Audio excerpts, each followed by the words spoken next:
कि आज के समय में माता-पिताओं को बड़ा कठिन होता है कि वो कैसे स्कूल को चूज़ करें अपने बच्चों के लिए, भविष्य बनाने के लिए। जी, तो क्या खूबी होनी चाहिए जब माँ-बाप कोई स्कूल चुनते हैं तो उसको? जी। हमारा एक ही नारा है, जीएवी क्यों? जीएवी इसलिए क्योंकि जीएवी जो मॉडर्न तकनीक एजुकेशन है, उसके साथ-साथ जो मोरल एजुकेशन है, उसको भी साथ लेके चलता है। एग्ज़ाम्पल बात करें अर्ली इन द मॉर्निंग जब हमारा जो छोटे बच्चों का और बड़े बच्चों का ग्रुप आता है, वो अपने जो अभिभावक के साथ आते हैं, तो अपने जो सामने खड़े हुए टीचर्स के फिट को टच करते हैं। तो बड़ी प्रसन्नता होती है, पेरेंट्स भी बड़े खुश हैं इस चीज़ से।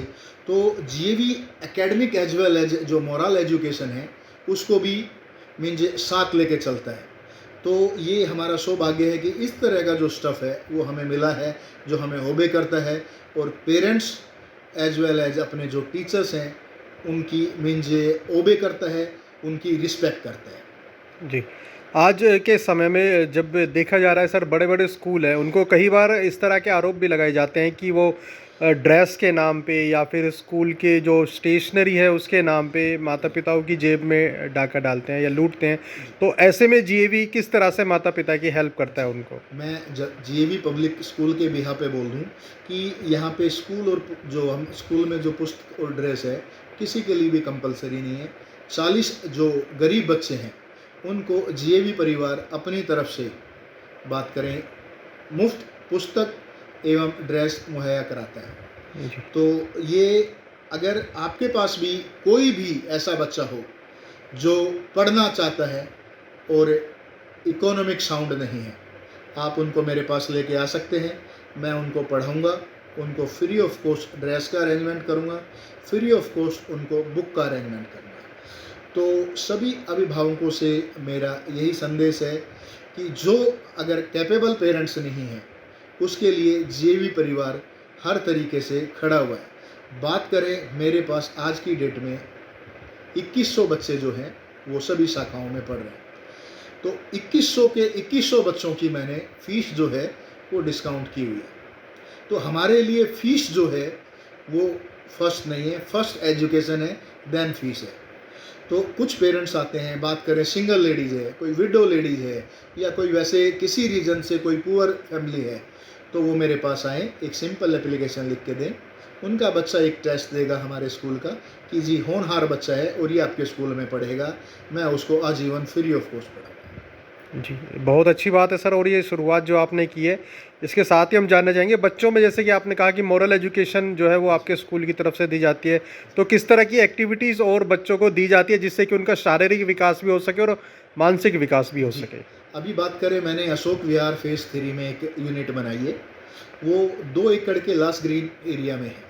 तो उसको हमने एज ए स्पोर्ट्स अकेडमी के तौर पे पेरेंट्स के सामने प्रेजेंट किया। जितने भी बच्चे हैं, अगर वो मॉर्निंग टाइम के अलावा इवनिंग टाइम में भी अगर वहाँ पे आके खेलना चाहें, तो उनके लिए वो ग्राउंड एवरी टाइम अवेलेबल है।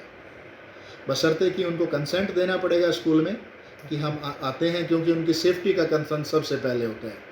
ऐसा नहीं है कि अपनी मर्ज़ी से आगे कंसेंट दें, अपना पेरेंट्स अभिभावक से साइन करा के स्कूल में जमा कराएं। इवनिंग टाइम में बात करें यहाँ पे फिजिकल एक्टिविटी की, तो हमारे पास भिन्न भिन्न प्रकार के जो इंडोर और आउटडोर गेम हैं, वो हमने अपने स्कूल्स में लागू किए। बात करें कैरम की, बात करें चेस की, क्योंकि अभी बात करें समर जो है वो अपने टॉप पे है।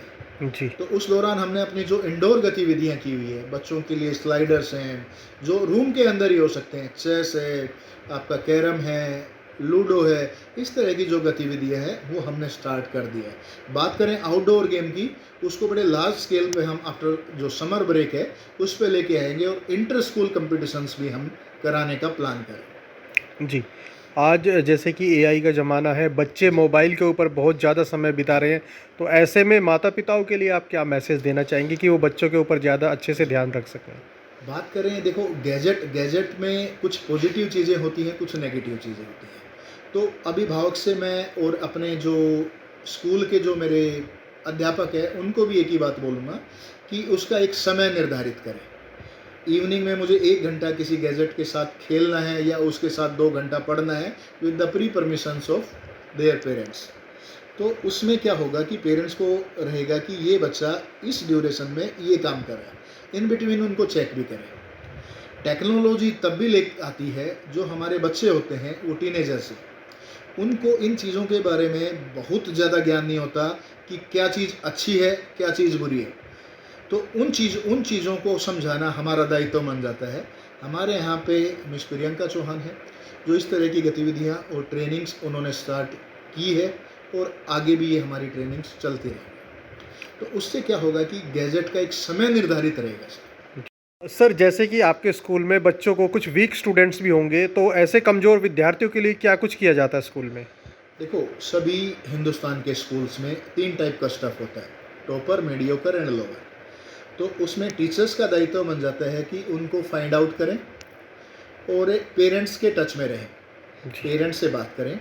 तो हमने एक के प्लान बनाया है अभी आफ्टर समर वैकेशन, जो बच्चे एक्स्ट्रा टाइम पढ़ना चाहेंगे, चाहे वो इंटेलिजेंट हो, चाहे वो मीडियोकर हो, चाहे वो लोअर हो, उन सभी के लिए ओपन है।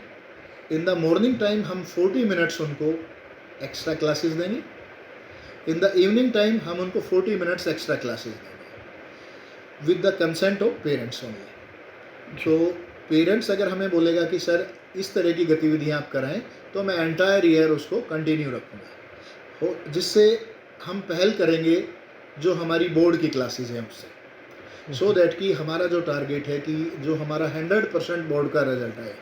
इस बार हमने टारगेट लिया है कि 100% फर्स्ट डिवीज़न से हमारा रिजल्ट आए जी। तो उसके लिए हम जो एफर्ट कर सकते हैं वो हमारा प्लानिंग का पार्ट है, और हम आगे जो मॉर्निंग और इवनिंग है उसमें क्लासेस शुरू करने जा रहे हैं। Thank you sir.